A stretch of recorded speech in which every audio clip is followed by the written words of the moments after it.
Greetings, friends. It's a privilege as well as a pleasure to speak with you today on the theme of spiritual responsibility and human perfectibility. Let us begin at the beginning, which is sacred. Let us also keep in mind the end, which is glorious. What is the beginning? Theosophically speaking, the sacrificial lighting up of the human mind by a holy host of Dhyanis in ancient Lemuria constitutes the true beginning of the human quest for enlightenment. The alchemical process of emanating monastic self-awareness into receptive pilgrim souls was, in effect, a collective initiation.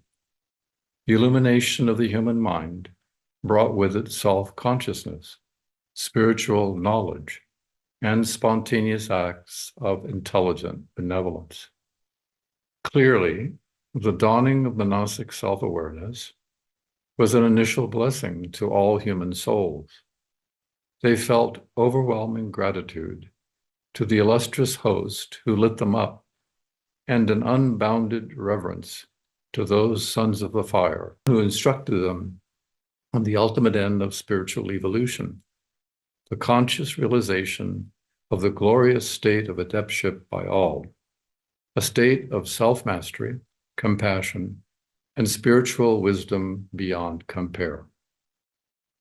Seen from this overarching metaphysical perspective, spiritual responsibility is the Fahatic hyphen between the awakening of monadic consciousness on this plane and the sacred resolve to progressively enter into the ocean of omniscience at the end of the seventh planetary round.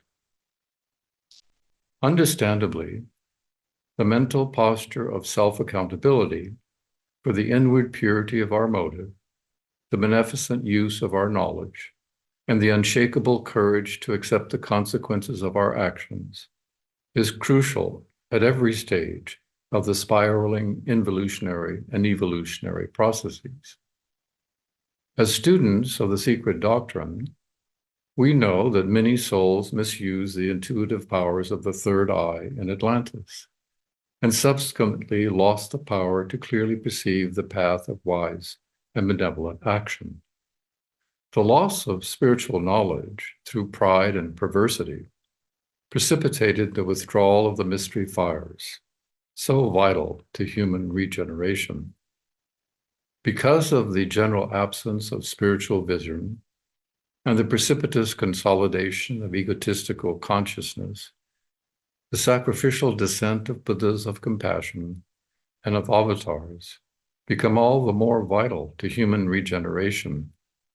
Sacrificial light-bringers had, and continue to have, the awesome duty of rekindling the flickering fire of monastic self-consciousness, creatively summoning latent altruistic feelings buried in the deepest chambers of the human heart, and reestablishing the soul-saving ethics of spiritual responsibility.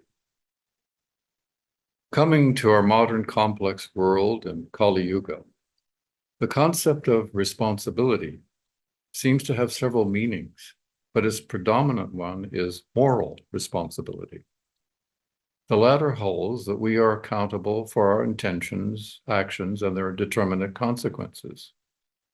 This moral accountability is to conscience as well as to society. It embraces the cognate concepts of obligation and duty. No individual or community can afford to dispense with these essential notions and avoid degenerating into anarchy. They are woven into the very fabric of our moral consciousness, our complex personal and social relationships, and our everyday language. Yet, many in our spiritually materialistic age believe that moral responsibility, obligation, and duty are quote-unquote heavy terms, and rather stifling to a Jupiterian wish to expand the limits of personal freedom, extend the ladder of social mobility, and widen the circumference of political liberty. Moral responsibility, like duty and obligation, is felt to be a concept without joy, and without moral attraction, except to the moralist and the self-righteous, who ironically help give it its excessive gravitas. But is this conventional view of moral psychology really true? Isn't there a deep feeling of satisfaction and well-being when one has done one's duty to others, most especially when it was painful to do so? Hasn't the modern mind inverted the moral psychology of human decency and simultaneously reduced the true dignity of what it means to, quote, be human? Yes, it has.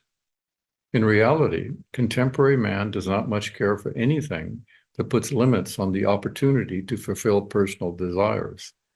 And it is hard for many to imagine how moral restraint and owning up to the cost of our commitments might actually make us much happier and self-fulfilled than would satisfaction of our ever-multiplying wants.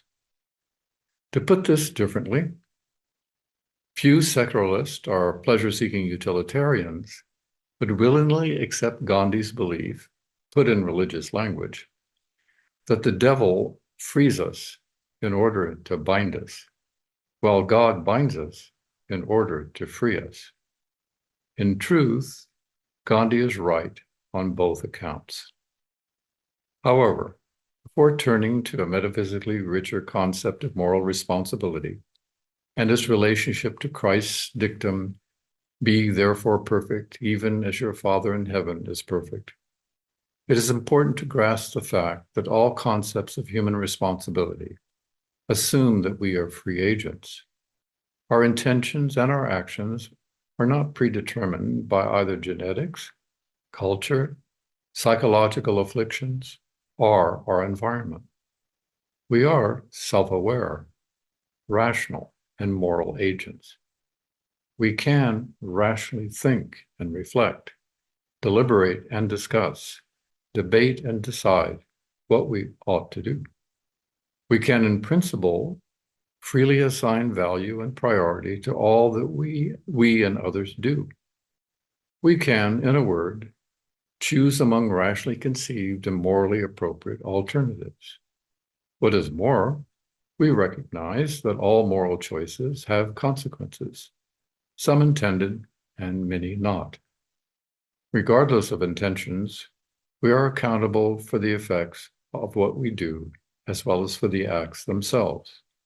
Theosophically speaking, there is an ineluctable connection between action and its consequences. The effects are in the cause, as W.Q. Judge teaches us. But most modern secular thinkers do not accept this. Nonetheless, many people recognize that there can be, at times, discernible connections between the character of an action and the character of its effect on man and nature. The moral color of an action and its like complementary effects is believed by many people who do not explicitly espouse a belief in karma and reincarnation. For example, when someone is told that a man known to be extremely jealous is being divorced by his spouse because of that moral illness, he is not surprised. Jealousy, when it is not tempered and controlled, is commonly believed to destroy relationships. This moral truth is richly illustrated in literature, from fairy tales to the plays of Shakespeare. After all, in the play Othello, both Iago and Othello bring about their mutual ruin due to uncontrolled jealousy. A similar moral connection is made in the common mind between inordinate ambition and self-destructive outcomes which affect the community as well as the individual. This is chillingly illustrated in another of Shakespeare's plays, Macbeth. In that tragedy, Lady Macbeth's obsessive political ambition for her husband ultimately leads to both their deaths. Most of humanity understands that we are not only responsible for our own individual acts as such, but must at various times assume responsibility for the actions of others. Very conscientious parents must often assume responsibility for the misbehavior of their children. This is an unofficial code in most cultures, irrespective of established laws. It is, however, less common that a politician of integrity will resign from his official position because of the misdeeds or mistakes of those in his department. When this happens, as it sometimes does in Japan and Great Britain, we consider such morally responsible action exemplary, if not heroic. While all of these examples are pointing in the right direction, as theosophists, we know that the overlapping circles of individual agency and moral responsibility are considerably more extensive than conventional wisdom accepts. Dharma is, in reality, universal and all-encompassing. We are taught that the karmic law of interdependence implies that all actions of all beings at all levels of reality influence, shape, and condition everything for good or for ill. We do not act in isolation. We are all, metaphysically speaking, citizens of a particular polis, of a culturally variegated globe, of our solar system, and of the sevenfold cosmos. As a result, every student who is unconditionally committed to the path of wisdom is in the position to gestate and generate actions that accelerate human growth toward perfectibility, or its opposite. We are capable of affecting society and nature for good or ill. We can be a blessing or a curse to ourselves and to others. We can use our insights, our experiences, and our knowledge in ways that are compatible with intellectual and moral growth, or with intellectual and moral retardation. The enemy of moral responsibility is not so much immorality as it is rationalization. The latter is the act of justifying actions known to be wrong or detrimental to oneself or others. For example, President Lincoln, in a perceptive speech, pointed out that slave owners, while often rational and ethical in certain respects, eventually disfigure their personalities and warp their power of reason. Why? Because they continually justify slavery by quoting the Bible and by giving endless moral excuses for mistreating Black Americans in general. In addition to being rational and moral agents, human beings are uniquely self-surpassing due to monastic mobility.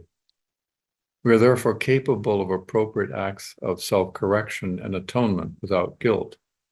This means that while we are capable of hitting the mark in action, we are still mistake-prone and subject to falling short of our highest ideals.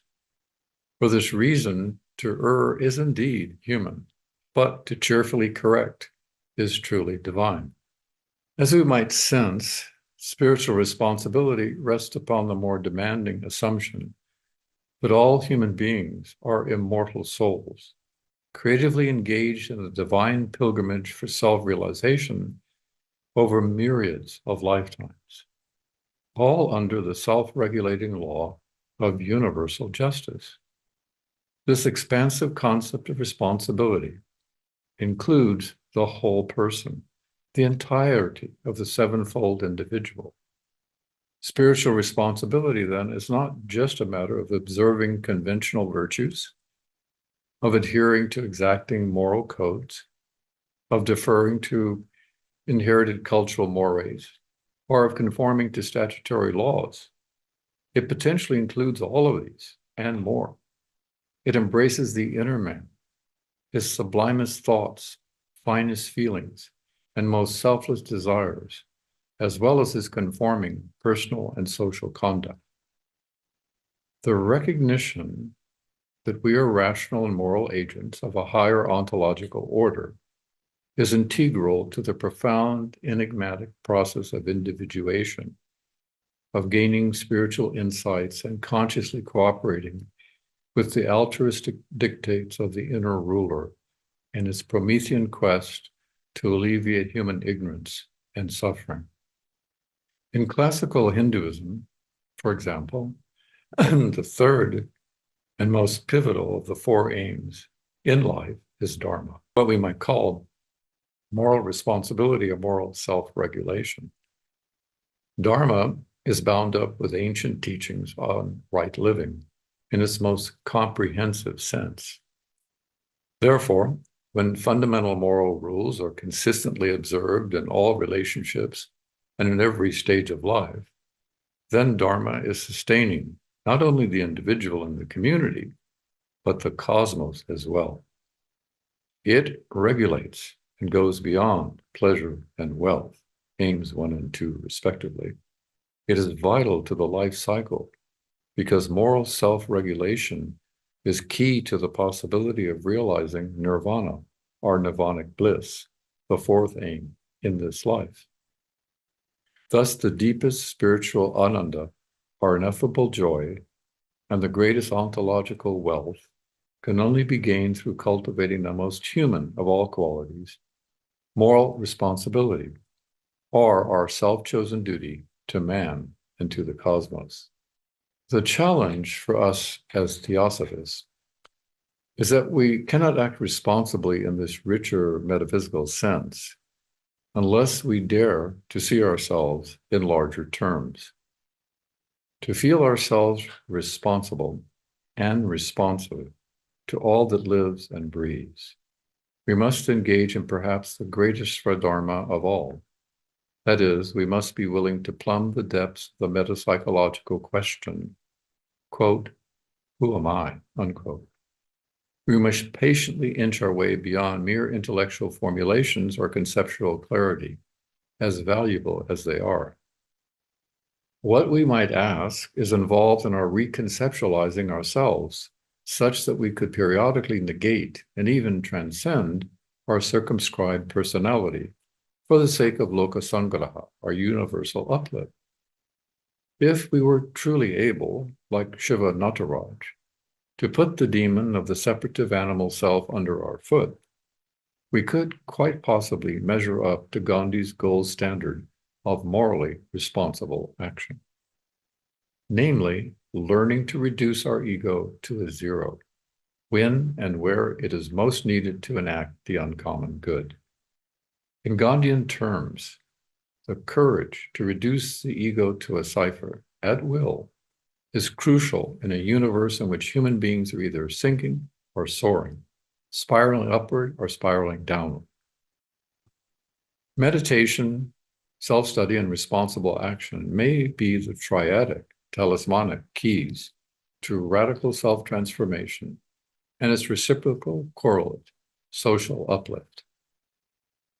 Meditation seems to be about self-gestation. It is about awakening a latent self that is untouched, unmodified, and untainted by the trials and tribulations of the embodied consciousness. It is a self which is luminous and omnipotent. It cannot, however, directly descend into embodied consciousness. Nonetheless, its proximate presence does irradiate the mind and can purify the whole person. Through the agency of a focused manas, free of the gravitational pull of kama, compassionate meditation may gestate over lifetimes the highest virtues and activate creative centers in the human brain-mind. Tellingly, sustained monastic meditation eventually reveals the path of intuitive right action when it fuses with buddhi. Meditation, without recurring self-scrutiny, is, however, liable to be impotent in its influence on moral character and the development of skillful action in society. Our spiritual insights and philosophical breakthroughs are easily deflected and refracted within the labyrinth of our passion-filled brain-mind. The Pythagorean mode of nightly self-study, however, is the analytic nexus between meditative states and right action in daily life. It helps us to plant seed ideas, pull up noxious vices, and cultivate desirable virtues or moral vices so that the waters of wisdom may flow into the fertile mind. Looked at another way, self-examination helps us visualize the dialectical relationship between theoria and practice. It is crucial to the dynamics of integrating knowledge with the ever-shifting needs of communal relationships. To review our daily actions 3 times each night in light of sacred principles eventually leads to sophrosyne, rational self-control of thought, speech, and conduct in society. It makes it possible to become one's own spiritual biographer without excuse or exaggerated expectations. Meditation and self-study are incomplete unless they lead to right action or the skillful performance of duty. When the mind, purified by devotional meditation, puts its whole attention on its daily Dharma, it builds moral consistency. In time, the thread of moral consistency activates higher meditative states, which build the permanent astral, the vehicle of progressive spiritual perfection. The permanent astral bridges lifetimes and permits one to experience the, quote, I am I, unquote, consciousness, even while in a body with an assumed personality. There is, in effect, noetic agency without kama manasic identity. One has successfully unselfed the mind. While the above is one of many ways of speaking about cultivating spiritual responsibility, it is woefully incomplete. It is not possible to find, much less walk the path of wisdom sacrifice, without a spiritual teacher or guide. The latter provides us with wisdom teachings or spiritual cartographies. The latter provides us with wisdom teachings or spiritual cartographies of the mind.